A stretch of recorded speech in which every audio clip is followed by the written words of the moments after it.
another good week. We just got off the buses. We talked to everybody on the bus. They said they voted for us.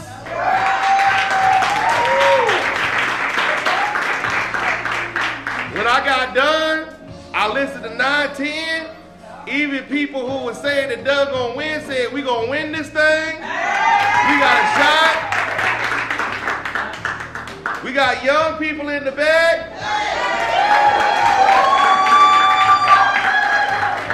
And we got everybody else up here in the front. So we winning. We are winning because we talking about what matters. And what matters is putting our people back to work. What matters is that we need to, it's a shame you got billions of dollars going downtown and our kids ain't got no recreational centers. You got billions of dollars going downtown and we can't get mass transit that goes more than 3 miles. It only goes from downtown to New Center.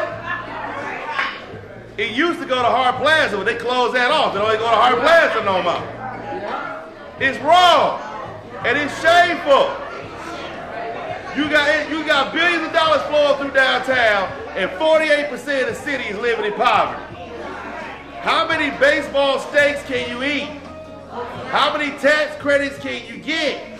For you look to your left and you look to your right, and you say, what is the purpose of having power if you don't serve the powerless? What's the purpose of having jobs if you don't give it to the jobless? What's the purpose of having water if you don't give it to those who are thirsty?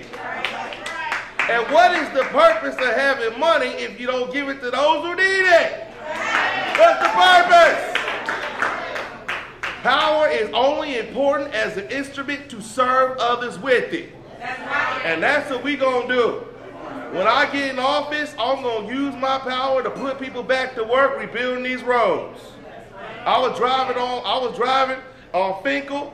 It was like a roller coaster going up and down that road. Y'all know what I'm talking about. Like you in a tank or something like that. My man Madness couldn't even get good audio because we was going up and down. The bus had dirt on it. Bus driver scared for her life. Talking about she got to defend herself one day. Then she got to take out her bottle and clean the bus up the next because the city won't. It's shameful what's going on today. It's shameful how they treating our people. It's shameful how they treating black folks. It's shameful how they treating poor folks. It's shameful how they treating our Latino citizens. They deporting them as we talk right now. And we got a man who can't decide whether or not we should be a sanctuary city.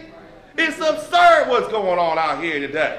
This is not about just black life. This is about human life and human rights. Not that I'm ashamed to talk about black life, because black lives matter. And since we on the topic, what happened to Damon Grimes was murder. Let's call it what it is. And anybody who kills our kids goes to jail, period. I don't care who you are. Cop or crook, citizen or officer. You break the law, you go to jail. What the hell wrong with these people? They treat our children anyway. You gonna kill somebody for riding an ATV? And you know it's illegal. You can't shoot a taser. You can't shoot anything from inside the car. That's against the law. This ain't got nothing to do with car chases, the procedure, or none of that. This is a man who broke a law and killed a child. Everything he was gonna be, everybody he was gonna touch, every job he was gonna have, every career goal he was gonna achieve, all the children he was gonna have, all that is wiped out. Everything he was, everything he is, everything he was gonna be is gone. And why? For a civil infraction? Is our life not worth that little? It's shameful. No more of that when I am mayor.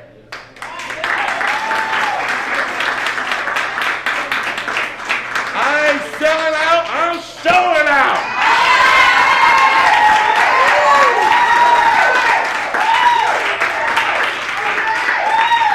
It's loyalty over money, not loyalty to money.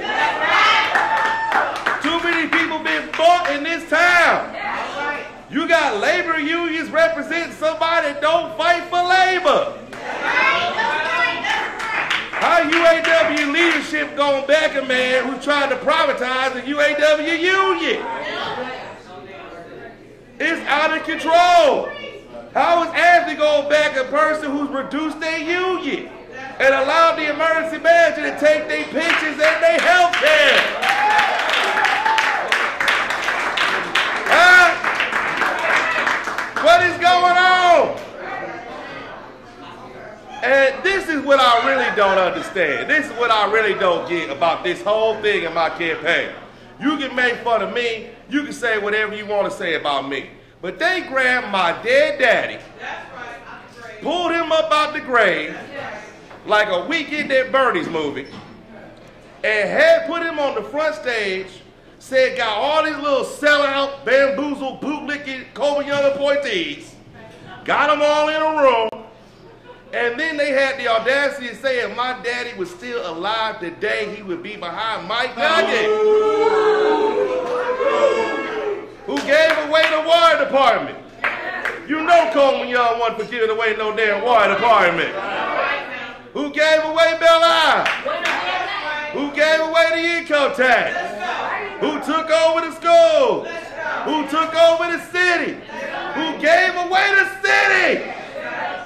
And then you gonna have the audacity to say Coleman Young would be behind you over his own flesh and blood, over the person that carries his blood, his sweat, his DNA, his soul. Have you no shame? Have you no shame? So that's why we running. We running because we woke and we gonna stay woke and we gonna vote woke. We gonna vote these people out of office. We running because we sick and tired of that brother that's either go get his license suspended, got to pay out at the nose, or go to jail because they pull him over for auto insurance and he ain't got it because it's too expensive. We gonna sue the auto insurance companies to stop this racist redlining in their city. We running for the children that gotta walk 3 miles to go to school that's not there anymore. I talked to a young girl on the bus today named Diamond. Diamond said that her Spanish teacher that was there is gone. She now got to talk to a computer. She said she had the best principal. He left the district for more money somewhere else. She said they ain't getting no teaching, no work, nobody's challenging them. They don't even have uniforms for volleyball that she loves. She feels totally abandoned and left behind. That's why we're running. Because our children are worth fighting for. And we're going to sue the state again to keep these schools open. And we're going to sue them one more time to make sure that police officers and firefighters and city workers live in the city of Detroit.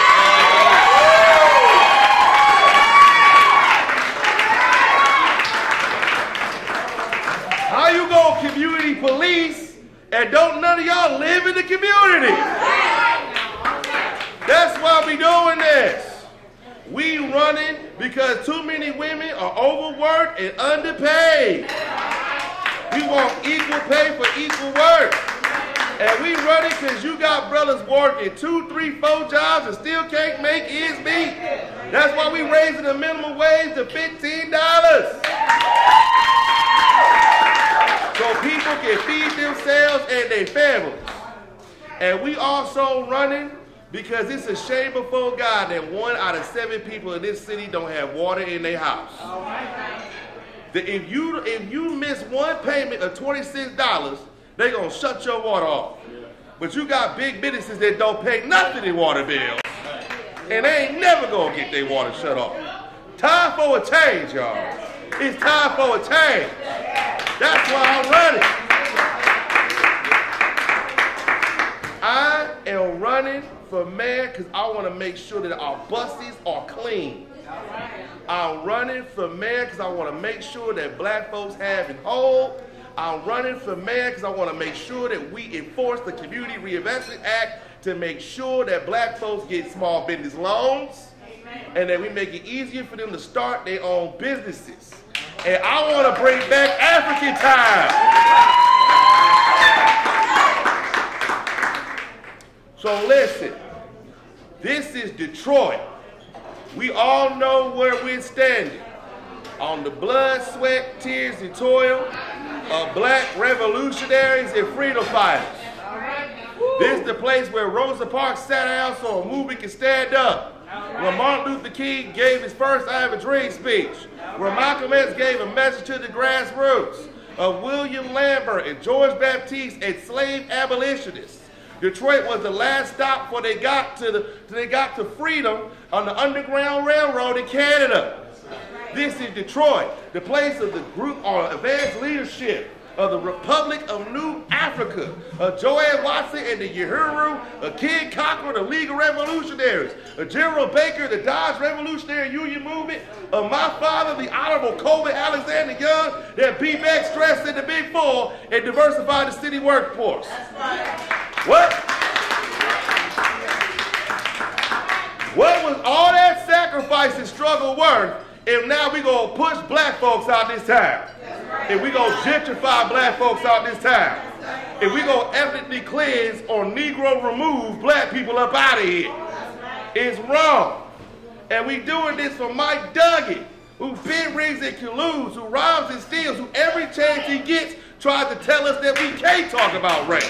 It's wrong.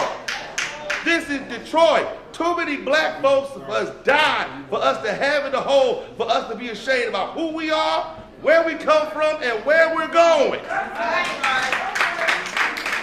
We need politicians to tell the truth. We need leaders to tell the truth. And if we don't do nothing else in this campaign, we gonna tell the damn truth.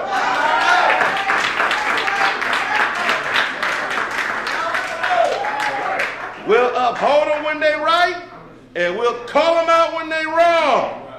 We'll fight them when they wrong, and we'll love them when they right. But it's time out for these sellouts, and these buck dancers, and these bootlickers. It's time out.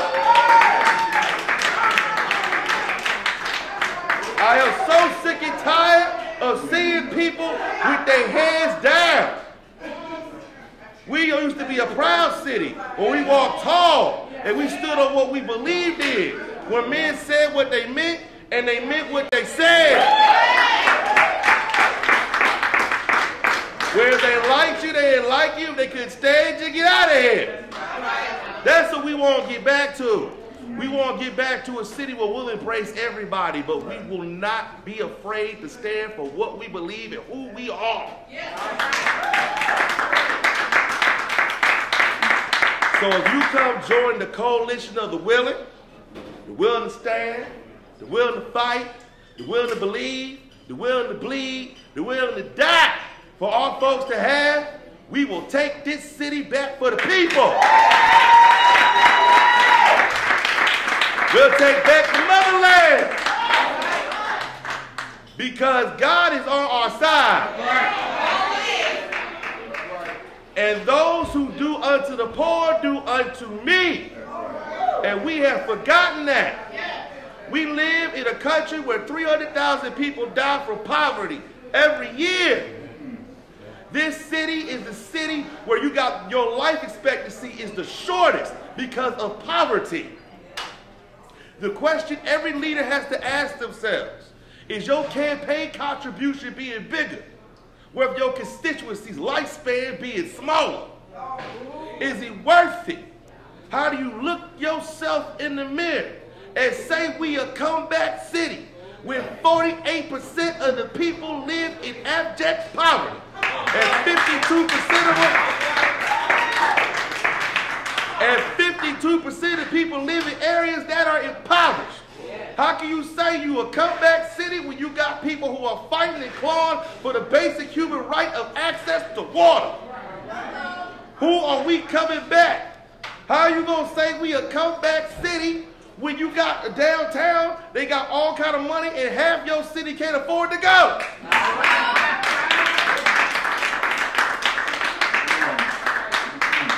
How you gonna be a comeback city when a 15-year-old boy dies and Mike Duggan can't say a mumbling, uttering, stuttering word? They sell out and they bootlickers. You got a man with a 30 to corruption, who admitted to a crime on tape, and ain't nothing happened to them. You know brothers in county jail right now who admitted to less on tape, who in jail today.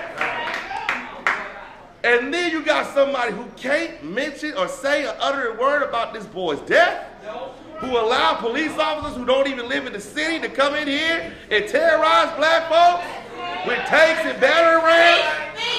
You know they wouldn't do that downtown. You know they wouldn't do that in Midtown. And you know sure as hell ain't no Detroit police officer going out no suburb to ram nothing. So that's what we doing this for. We doing this for those who can't defend themselves.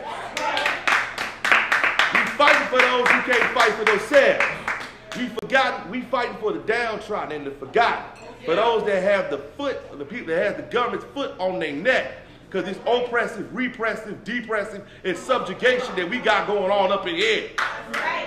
We doing this because you got too many Negroes that either sleep or been brainwashed about what's happening in this time. Enough is enough. We drawing battle lines today. You either on the side of righteousness or you wicked. One or the other. Make up your mind. We ain't taking names and we ain't giving no quarter. That's right. You either with us or you against us. Because too many people are hurting and dying for you to be sitting up there hemming and hawing, not knowing what's going on out here. How many people got to die? How many Damon Grimes we got to have get tasered in the street and killed? How many young people got to get shot? How many people got to be paralyzed because of gunshots? How many brothers got to be in the streets with no jobs? How many sisters got to work 4, 5 jobs and still ain't got no water in their house for you to realize it's time for a damn change?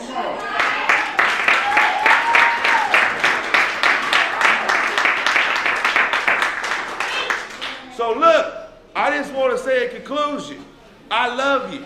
I appreciate you. We are in war right now. We're in war. We're in war for the soul of this city. We're in war for the lives of our people. We're in war for a better tomorrow, but it's got to start by us coming together and fighting for it today. Because power conceives nothing without demand. And if we don't get this done, they trying to push us up out of here. This is it. This the last hurrah. This the final battle. So resist, rebel, and let's go seize our revolution together. I love you. God bless you. Let's go get this done and win in November 7th.